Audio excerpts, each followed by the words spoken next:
No es cierto que me voy de la Iglesia Católica. De donde me estoy yendo es de la Iglesia Católica de rito latino que tiene su sede en el Estado del Vaticano.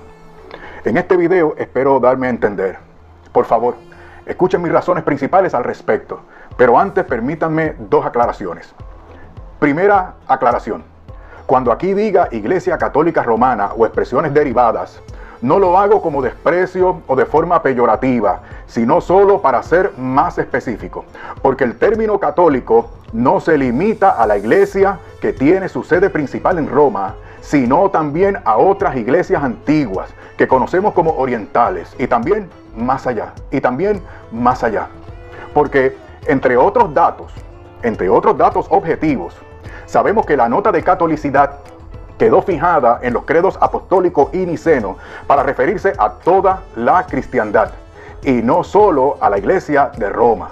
De hecho, la iglesia oriental de Antioquía es más antigua que la de Roma y de la que hay pruebas concluyentes de que fue establecida o acompañada por Pedro, Pablo y Bernabé. Segunda aclaración.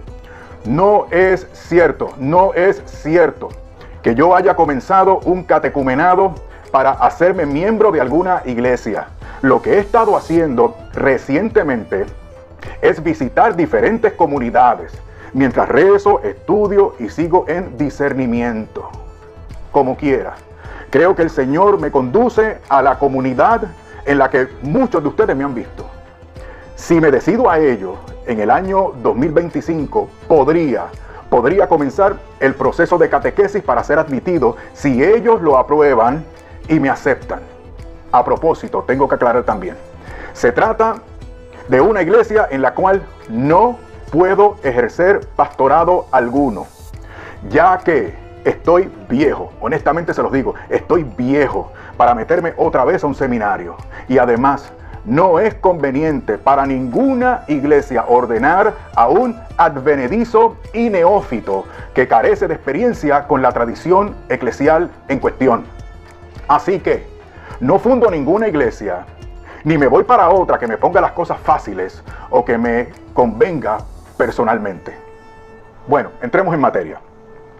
Me voy de la Iglesia Católica Romana por varias razones, pero la más importante es que para ser católico romano uno tiene que creer sí o sí todo lo que se nos propone como verdad de fe de parte del magisterio. Y en este sentido, tengo que ser honesto y actuar de acuerdo a mi conciencia, debido a que no se puede seguir en esa iglesia cuando se tiene la convicción de que alguno de los dogmas, usos y costumbres que ha establecido no forman parte de la revelación de Dios en Cristo, o la contradicen según la Sagrada Escritura y el consenso de los padres apostólicos y de los padres de la iglesia y de los 7 concilios verdaderamente ecuménicos. Me tengo que ir, porque para mí es un riesgo espiritual y un suicidio intelectual creer todo lo que la iglesia ha establecido y enseñado en detrimento de la unidad de la iglesia de Cristo, mediante la imposición de su poder temporal por sobre las demás iglesias católicas de Oriente y la neutralización de sus disidentes internos en Occidente. Estoy siendo honesto con mis hermanos católicos romanos. Y también en consideración y por respeto a la Iglesia Católica de Roma, ya que según ella misma lo ha establecido como doctrina y norma para su feligresía, todos deben creer todos los dogmas sin excepción. De manera que hay que creer con fe divina, la totalidad e integridad de la jerarquía de dogmas o verdades de fe que ha establecido o reconocido su magisterio. Consideren, por ejemplo, lo dispuesto y mandado, lo ordenado en el Código de Derecho Canónico, en el primer párrafo del Canon 750. Dice, voy a citar: se ha de creer con fe divina, otra vez con fe divina y católica, todo aquello que se contiene en la palabra de Dios escrita o transmitida por tradición. Es decir, en el único depósito de la fe encomendado a la iglesia, claro, y que además es propuesto por ella como revelado por Dios. Esto que viene ahora es muy importante. Presta atención, por favor. Ya sea por el magisterio solemne de la iglesia, ya por su magisterio ordinario y universal, que se manifiesta en la común adhesión de los fieles bajo la guía del sagrado magisterio. Por tanto, escucha, por tanto, todos están obligados a evitar cualquier doctrina contraria. Pero fíjate también en esto. Fíjate también que esto que les acabo de citar de forma íntegra es parte de una sección que se dedica a la función de enseñar en la iglesia. Se refiere a la función de enseñar en la iglesia. De manera que, para enseñar y predicar en la Iglesia Católica Romana, hay que sujetarse a todo lo definido y enseñado por el magisterio eclesiástico. Porque para ellos, esa jerarquía de verdades de fe tienen como fundamento de enseñanza y supervisión a la infalibilidad de la Iglesia expresada a través de sus obispos primero y del Papa como expresión máxima y definitiva. Y entonces díganme, ¿qué debo yo hacer cuando descubro, por la historia como ciencia, según han tenido que reconocer muchos eruditos católicos, que muchas creencias, usos y prácticas de la Iglesia Católica Romana no están basadas en los datos objetivos de la historia? Incluso cambian, se contradicen, inventan, tuercen la escritura y adulteran los escritos de algunos padres de la iglesia, sacándolos fuera de contexto y añadiéndoles elucubraciones filosóficas o rellenándolos con alegorías, mitos, leyendas y expresiones poéticas de supuesta piedad. Y además de literatura apócrifa, aunque ésta sea gnóstica o herética.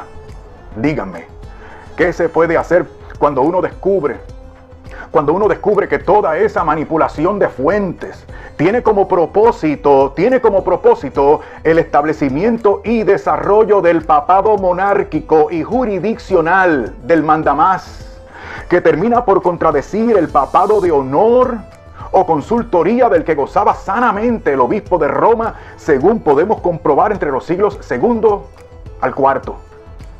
Luego uno comprueba que a partir de esa época comienzan disputas vergonzosas por el poder y la supremacía imperial, que concluyen con el Papa como jefe, Señor, vicario de Cristo, sumo pontífice, vicario de Cristo y sumo pontífice, etc. Me he dado cuenta de que ese papado monárquico y jurisdiccional no tiene nada, repito, ese papado monárquico y jurisdiccional no tiene nada que ver con San Pedro y su identidad y posición en la iglesia primitiva. Uno se sorprende cuando descubre sofismas como el siguiente: el Señor le dio las llaves a Pedro. Las llaves expresan también poder jurisdiccional, o contienen también poder jurisdiccional y garantía de infalibilidad. ¿Y de dónde concluyen una cosa con la otra? Pero continúo. Y Pedro fue el primer papa con las facultades del Papa de ahora. Por lo tanto, el Papa de Roma es sucesor directo de Pedro. ¿Ven? ¿Se dan cuenta? Es un sofisma, un argumento falso con apariencia de verdadero, o sea, premisas falsas que conducen a conclusiones equivocadas. Pero si es que ni siquiera se puede demostrar por medio de la Biblia, ni de los padres en general, ni la historiografía, que Pedro haya tenido sucesor inmediato, ni que las listas contradictorias de papas que hoy tenemos sean correctas. En cuanto a la Sagrada Escritura, entiendo que no podemos adulterar los textos desde ideas preconcebidas. Por ejemplo, Mateo 16, 18. Bien, si uno se atiene a la estructura de ese texto en su contexto, verá fácilmente que la idea que resuelve Mateo 16, 18 es la identidad de Jesús como Mesías e Hijo de Dios, y no la entidad de Pedro como jefe máximo de la iglesia. De manera que la piedra sobre la que el Señor establece su iglesia es la confesión que hace Pedro en representación de los demás apóstoles. O sea, como representante de los 12 y no como su jefe. Y si la intención era que Pedro fuera el primero como jefe manda más, ¿por qué entonces en la primera diócesis de Jerusalén el obispo en propiedad era Santiago? Eso del papado como lo entienden ahora basado en este texto es una inclusión tardía. De hecho, la mayoría de los santos padres interpretan eso de sobre esta roca como se los he tratado de explicar aquí. Y nada que ver con una jefatura de Pedro. Ustedes pueden descubrir esto en padres como Orígenes, Ambrosio, Cipriano y Beda, entre otros. Pero también tenemos San Juan. Evangelio según San Juan, capítulo 21, versículos 15 al 18. En donde algunos creen que se establece la primacía jerárquica de San Pedro sobre los demás en cuanto al cuidado y administración de la Iglesia universal. Ahí, una vez más, miran el texto desde el papado jurisdiccional, un anacronismo tremendo, y se despegan de la idea general del texto, en el cual trata sobre el restablecimiento, de eso trata el texto, sobre el restablecimiento de San Pedro en su ministerio, del cual él pensaba haber caído por sus 3 negaciones. O sea, que ahora San Pedro era certificado para pastorear el rebaño del Señor junto a los otros apóstoles, dado que a ellos se les había otorgado también el poder de atar y desatar para extender la gracia que viene del cielo, según Mateo capítulo 18, versículo 18. Miren, no quiero cansarlos. Tengo mucho que decir sobre estos asuntos y otros temas, pero quería ser lo más breve que pueda. Así que me estoy limitando a esta cuestión, pero vamos a seguir avanzando. En resumidas cuentas, descubrí que no existe el papado según la visión católico-romana. Y que por lo tanto no es de institución divina. Ni existe la sucesión papal desde Pedro. Ni la infalibilidad del Papa. Ni tampoco la sucesión apostólica tal y como lo establece la Iglesia Católica Romana. Póngase a pensar, ¿por qué debemos dar como legítimos a muchos supuestos sucesores que debieron haber sido nombrados con las condiciones establecidas para ellos, según lo ordena Dios mismo, a través de San Pablo en su segunda carta a Timoteo, capítulo 3, versículos 1 al 16?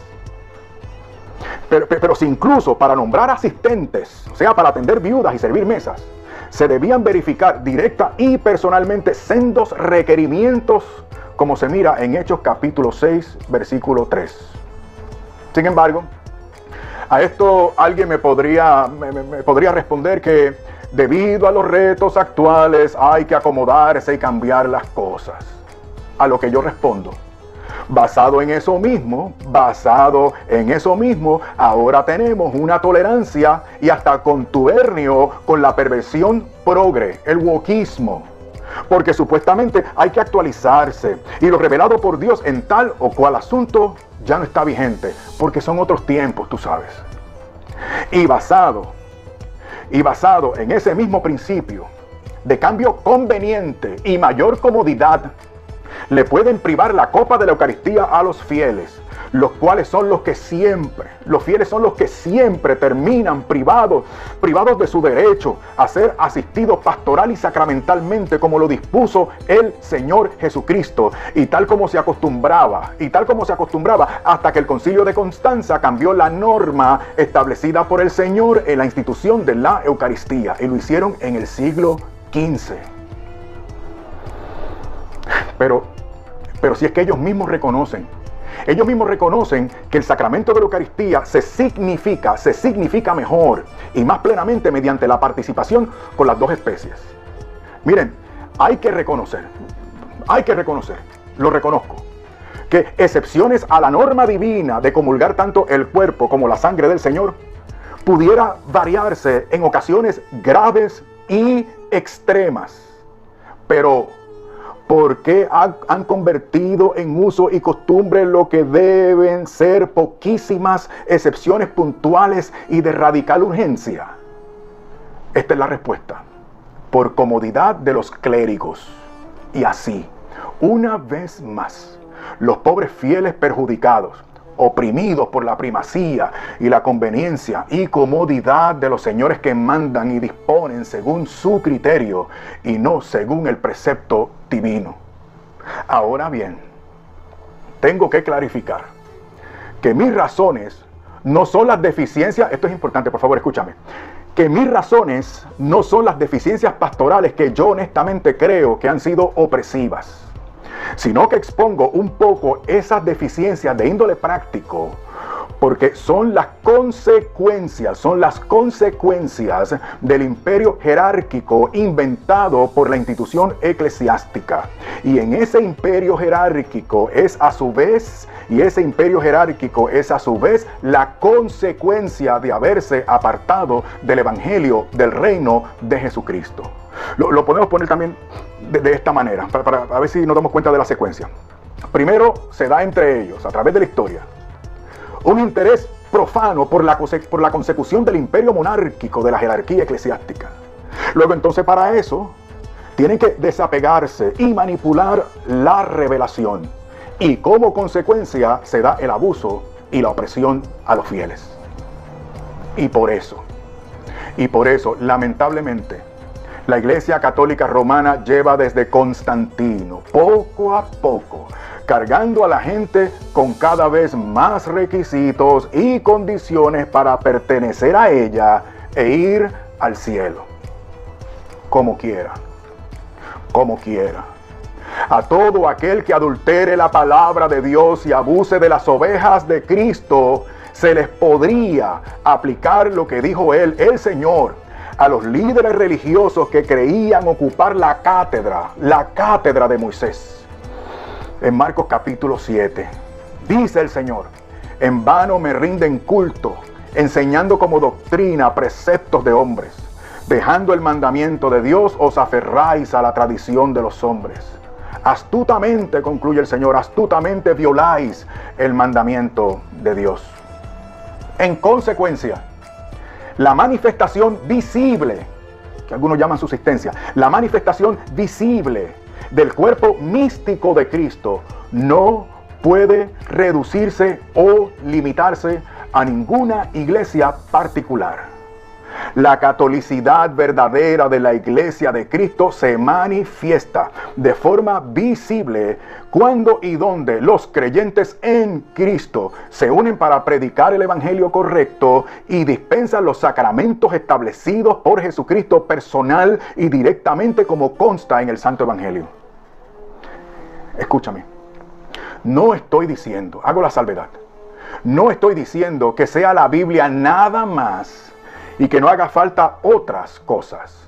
Lo que estoy diciendo es que en asuntos de fe cristiana y todas sus consecuencias, la Escritura Sagrada es la primera, la suprema y definitiva autoridad. Y solo a partir de ahí se puede aprovechar todo lo que ayude y aclare. Pero jamás se pueden aceptar cosas que cambien y contradigan a la Sagrada Escritura y la integridad de sus textos. Porque la Sagrada Escritura es el único documento inspirado directamente por Dios y que por lo tanto tiene a Dios como su autor, como en efecto tiene que reconocer la misma Iglesia Católica Romana en el documento Dei Verbum de su Concilio Vaticano II. En consecuencia, no puedo creer que la Iglesia Católica Romana sea la única institución en la cual subsiste primordialmente de forma visible el cuerpo místico de Cristo. Mira, otro ejemplo. El dogma de la Asunción de la Virgen María. Otra vez, lo mismo. Constatamos lo mismo. Textos bíblicos forzados que no aguantan los más básicos y elementales rudimentos de exégesis y hermenéutica. Otra vez, uso de leyendas y tradiciones apócrifas. Otra vez, lenguaje sentimental y carente de rigor teológico. Otra vez, aplicaciones forzadas de frases sueltas de los santos padres. La única forma en la que se puede creer este dogma es como lo hice yo hasta hace poco. O sea, porque sí, porque fue definido ex cátedra, porque es mi deber, etc. Y eso es preocupante. Eso es preocupante porque de esa manera se elabora cierta mariología y se desarrollan ciertas piedades marianas que no hacen justicia y desvirtúan el maravilloso ejemplo y testimonio de la Madre de Dios. La bienaventurada, esa misma que dijo: engrandece mi alma al Señor, y mi espíritu se regocija en Dios, mi Salvador, porque ha mirado la humilde condición de su esclava. Y por eso mismo, por esa razón, es que ella continúa diciendo que la tendremos por bienaventurada o feliz.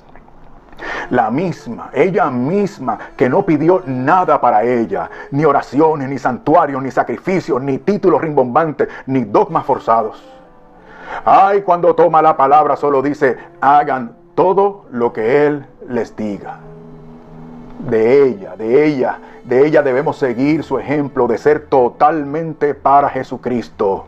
Y escúchame bien, en este sentido soy mariano y nunca dejaré de serlo. Hay otras razones doctrinales de mi parte que mueven mi entendimiento y voluntad para irme oficialmente de la Iglesia Católica Romana, pero nunca a alejarme de mis hermanos de esa iglesia. Aquí seguiré semanalmente en este canal para servirles a todos. ¿Y qué de mí ahora? Mira, le respondo haciendo mías las palabras que se le acreditan a un sacerdote y monje católico romano del siglo XVI.